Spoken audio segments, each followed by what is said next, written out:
The particle size determines which filtration technique we need to use. Larger particles can be separated with simple gravity filtration, while smaller ones might need vacuum filtration or even more advanced methods like ultrafiltration.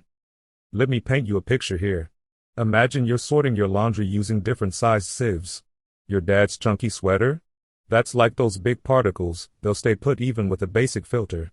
Your sister's glitter from her art project? That's those tiny particles, they're sneaky, they'll slip right through unless you use something more sophisticated.